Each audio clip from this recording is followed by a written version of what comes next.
High school football players representing the class of 2020 accomplished something unprecedented this year, playing a full season through a global pandemic. But as those rightful celebrations came to an end, the long-term effects of COVID-19's role in high school football lingered on, leaving many to wonder simply, what's next? You've got a lot of great kids at this school and all over Leon County, South Georgia, and again, all over the country that have worked extremely hard, that deserve a chance and are good enough to go play college ball, but without having a season, with seniors being granted a chance to come back, where do they fit in? The NCAA's decision to grant a full year of eligibility back to college athletes who missed their season due to the coronavirus was met with much support. But in the aftermath of that decision, the domino effect has created a ripple in the way high school recruiting has shaped up this fall. You know, the roster management right now is just a nightmare. It's a challenge. So with all our seniors coming back and not freeing up any scholarship dollars, what do you do?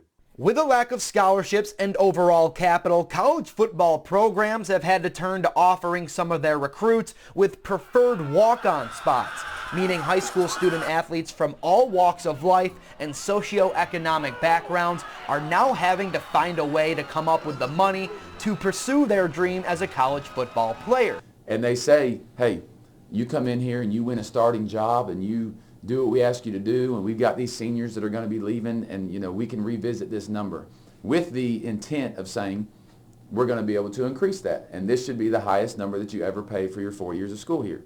And while these young men, most of whom are 18 years old or younger, battle a new altered reality in college athletics, a new beast has emerged to wreak even more havoc into the situation. A combination of two things, that COVID has really backed a lot of things up and made it very hard for these kids to have gotten exposure back in the spring, and the transfer portal. In NCAA Division I football alone, the transfer portal has skyrocketed, seeing up to over 100 student athletes in just a single week enter their name into the growing pool of those hoping to find a new home.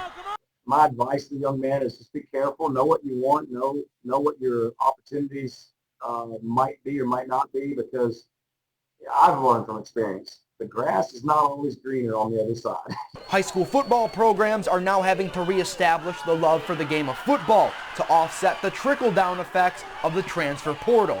But just getting these kids that still love football and still love Thomasville and still love where they're from, I think that's one of those lost arts that's slowly dwindling. And I hope I'm not around when it comes to the fact where it's just open game and, you know, the 7-on-7 becomes more important than the Friday nights. In Tallahassee, Dom Tibbetts, ABC 27.